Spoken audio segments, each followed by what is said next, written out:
What's going on, y'all? It's your boy Don Rico back at it again with another one. Listen, I'm going to switch things up a little bit differently.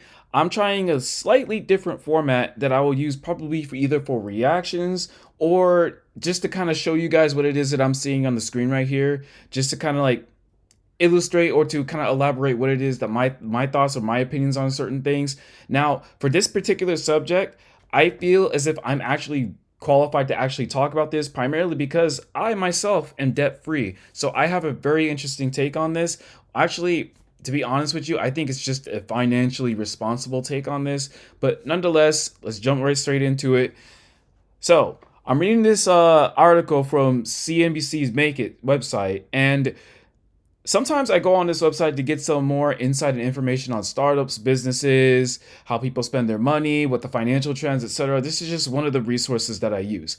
And so I'm reading this article right here, and since I kind of like skimmed through it earlier, I thought that this was actually be a great opportunity for me to actually give some commentary on this article because again, I come from the perspective that I'm actually debt free. So I don't really have the same financial issues that most people in the country have. So, without further ado, and I view myself largely as a financially responsible individual. So, without further ado, let's just jump straight into it. I'm just gonna skim through it so I can actually let you know what my thoughts are on this. Okay, so I'm reading this article. The title of this article is Buy Now, Pay Later Plans Will Soon Impact Your Credit Score and What You Need to Know.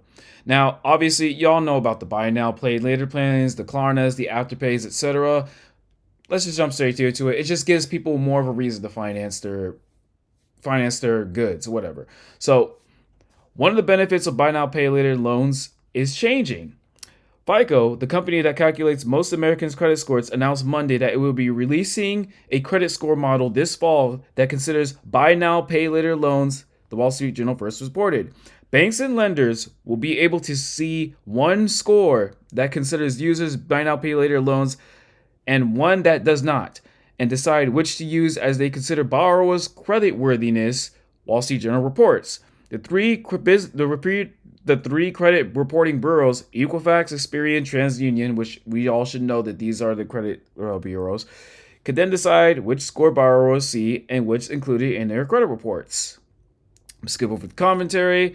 Currently, buy now, pay later plans don't directly impact users' credit scores. There's no hard inquiry for users to get approved for the installment loans, and if they don't make their payments on time, they typically incur late fees or interest fees. However, they could eventually have their debt sold to a debt collector, at which point the loans could affect their credit scores. Around 40% of buy now, pay later users say no impact to their credit score is one of the top benefits of the plans, according to a recent survey of over 1,000 Americans by affiliate marketing agency PartnerCentric. The same survey found that 45% of users would change their buy now, pay later use if the plan started affecting their credit scores.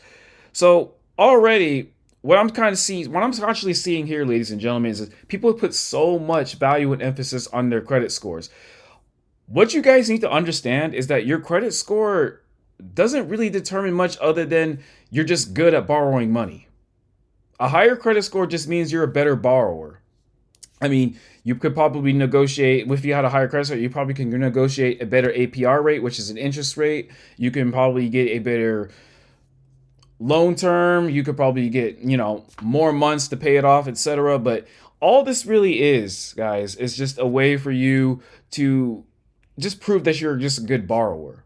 Now, there are a few instances where you should actually take out loans, but we're not going to get into that. I'm more on the sense that, listen, I don't want to owe anyone anything, and I'd rather spend my own money on certain things rather than having to put myself in a position where I have to borrow money. Because if I have to borrow money, I can't afford it to begin with, and if I can't afford it, I should not be messing with it. So let's go on here. Buy now, pay later can lead to concerning behaviors. Well, it's not can lead to concerning behaviors. It already has led to concerning behaviors. People are financially irresponsible as it is, and they're just using this so they can get the items and the goods that they want without actually having to pay full price, without realizing that they're going to pay that full price in the back end, but they're going to incur some interest on top of that, which actually makes these lending companies, banks, etc., more money in the long term. And that's just in anything that you take out a loan in.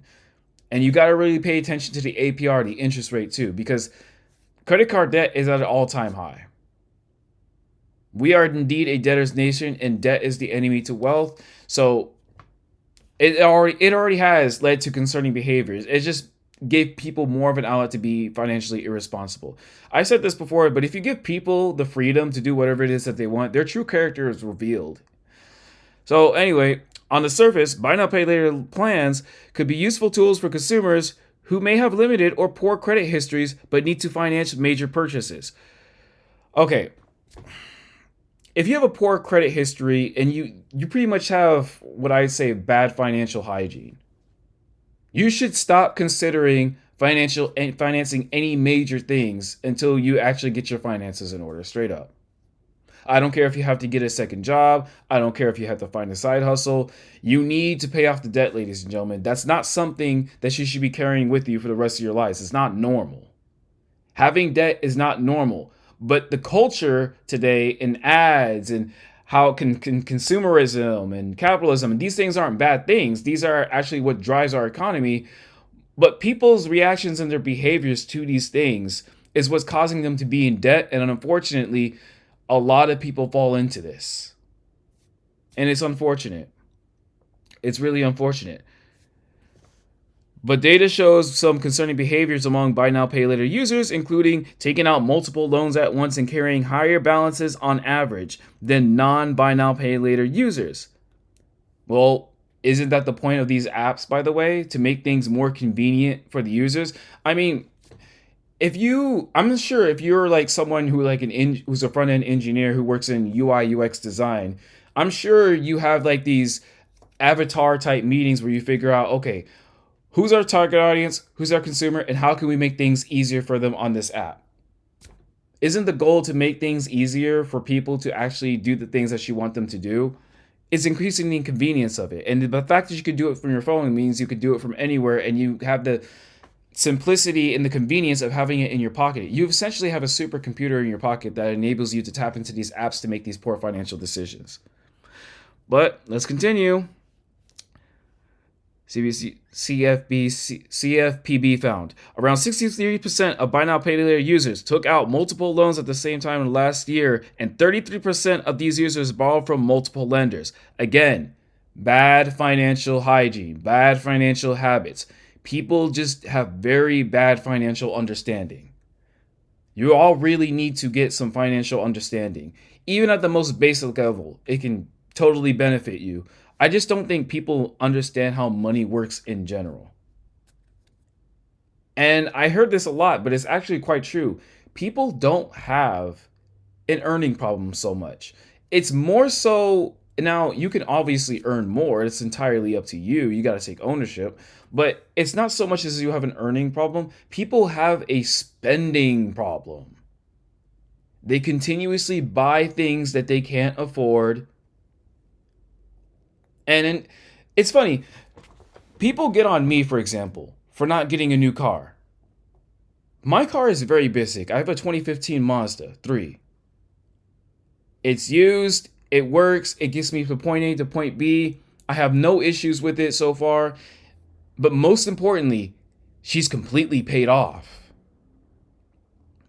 I don't know how many times I had conversations with people who try to convince me, for example, hey, why not trade it in as credit to get a newer car? But that way you have a brand new car. And then I'm just thinking to myself, but that makes no sense. I'd just be walking back into the chains of slavery, modern day slavery, that is debt.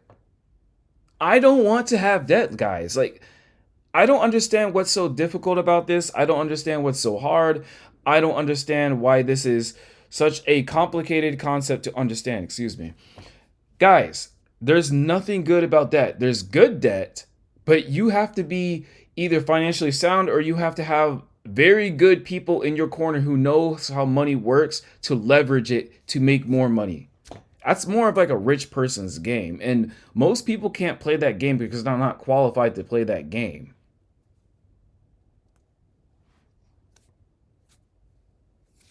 Anyway, sorry, I just went on a bit of a rant with you guys. All right. Let's see. Buy now, pay later users routinely spend more than non users. A recent study showed plus 41% of buy now, pay later users were late on a payment. 41%, ladies and gentlemen. Buy now, pay later. 41%. In the last year, a recent lending tree study found more traditional methods of building credit, such as using a secured credit card. And I already went into that. Credit card debt is a major issue in this country. And quite frankly, anyone who has a credit card, I guess people just don't know how to leverage and use it. So they actually take money that they don't even have, which is not really money. That's a whole nother conversation. Or opening a regular credit card with a relatively small limit. Have guardrails in place to help prevent consumers from overextending themselves financially, Bonaparte says. But buy now, pay later plans typically don't have those kinds of limits or credit checks, which can allow users to overspend or take a numerous loans at once. What did I say earlier, ladies and gentlemen? I've said this. I said earlier, if you give people the freedom to do whatever it is that they want, their character will be revealed. Listen, you know why I consider playing the lottery a poor man's game? I'm going to tell you why. You're entirely relying on chances to make it big and to hit it big and win tons of money. But let's say in the case you do win those millions, let's say you do win that lottery. Who you are at that time when you won the lottery is going to be a determinate factor of how it is that you spend that money. More money, ladies and gentlemen, hear me and hear me clearly, does not make you a better person. It makes you more of what you already are. If these people, and they've already proven it through the studies and whatnot, if they had more money, they would put themselves even more in the hole and more in debt. You need good character and you need understanding. And it's funny, I read things like this and I listen to people's stories, how they take out massive loans to go to school for a certain degree that's naturally not for a career that's actually not going to pay a lot of money. They want to go to these prestigious colleges without any scholarships. They want to pay for it. They want to take out these student loans, which the government's going to require payment on those like a mafia. And again, people want to take out these loans to purchase a car, whether it be buying a house, which I'm sorry to tell you this, ladies and gentlemen, but your home is not an asset. It really isn't. It's an asset if you find a way to leverage it through a business and have it owned under your business name, because then you can take advantage of the tax benefits that come along with that. But if you're just using it for personal reasons, it's just going to be a nightmare. And most people who are homeowners can't even afford a home, but they get a home and they think that they're living the American dream, but they're putting themselves into more debt. But that's neither here nor there. Listen, I'm not trying to be average. I go on these tangents sometimes when I read these things, and honestly, it just confirms what it is that I've been saying, what it is that I've been thinking and hearing from people who are more financially sounding successful than even myself. And I'm not even like saying I'm all that, but I'll tell you this much: I don't really have the same money problems as most people do in America. That's a fact. Of course, plenty of people get themselves into trouble using traditional financing like credit cards, which I spoke about earlier. Ultimately, it's up to individuals to learn how to use financing options wisely. What did I just say? So, why is it that I'm telling you guys this? Ladies and gentlemen, why is it that I'm actually communicating this to you? I want to implore you to exercise better financial habits. You don't have to buy that new every single time. You don't have to do it to impress your friends. You don't have to do it to impress your family. You don't have to do it to boost your ego or to feel better about yourself. When it comes to like a new shiny thing or an object, for example, what I typically like to do is that I will sit on it for like a few days or a week or so. If I still want it after that, then I can confirm myself, okay, you know what? I still want it. I'm going to buy it. But if the shine kind of wears off, which it typically does when you do get a new thing, then I decide, you know what? Nah, I don't want it. I'm good. I don't really need it. I could make this into a whole separate video talking about how you need to actually view your money as more of a tool that you use to invest into yourself. But Honestly, I don't think most people are mature enough to have that conversation. I don't think most people are ready to even have that conversation. I'm not rich by any means, but I'm so much further than ahead than most simply because I have better financial habits. And then people wonder why I can live comfortably by myself and whatnot, other than my work ethic, other than my good financial habits and whatnot. Listen, I don't view purchases and things the same way as the rest of y'all. I don't have to go shopping well, not so much every so often, but as frequently as the rest of y'all do. I don't always have to feel the need to buy that thing just because it's new. I mean, I remember having a conversation with someone who got a new car, and this individual already had a car that was completely paid for, and I'm just shaking at my head like, I don't understand why would you get a new car after the one that you already had is already paid for. You have no car note, you have no debt. You just need to keep up with the maintenance and it still performs well. Why would you? But anyway, listen, people, they only want to hear what they want to hear. They don't want to hear the truth. They don't want to hear anything that's going to make them better.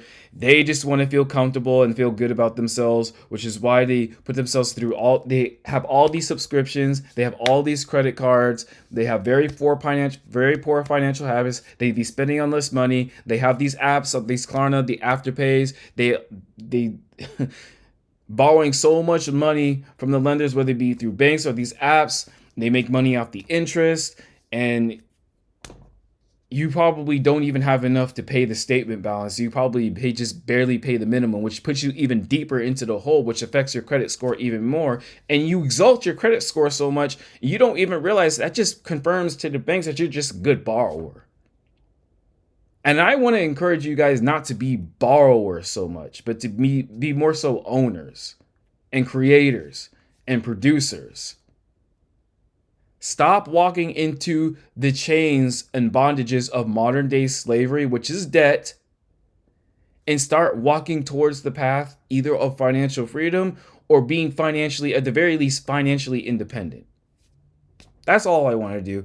I'm sorry, I don't mean to go on a tangent and rant to y'all. It's just that when I read articles like these, it just blows my mind, and it reminds me of all the other conversations that I have with people talking about subject matter like this, and they just don't want to hear me. They can get a lump sum of money, and I can tell them, "Ooh, you just got a lump sum. This is perfect." Because I remember telling somebody this. You can completely pay off your car right now. They hesitated, and I don't know. It's just, to me, that seems obvious. But to most people, it's not going to be obvious because how they spend their money is a reflection of their character. Their financial habits is a reflection of their character or their lack of knowledge and financial wisdom. It's really that simple. All right, just wanted to try something different with y'all. Just kind of experimenting with a new format. Sometimes, again, I do like to read things like this just to give myself a greater degree of understanding and just ultimately to confirm that I'm actually on the right path myself. So I'm not concerned. I don't have the same money issues. And again, I have no debt, so I can actually speak on this from the outside looking in at this point. But anyway, I just want to implore y'all guys to just practice good financial behavior. That's it. That's all I'm saying. I'm gonna catch y'all in the next one. All right, deuces.